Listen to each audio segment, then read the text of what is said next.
Before you begin, remove the access panel, the front bezel, and the drives cage.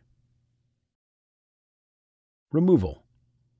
Free the power supply connector from the guides on the fan duct. Detach all power supply connectors from the motherboard. Detach the 4 Torx T15 screws that connect the power supply to the PC.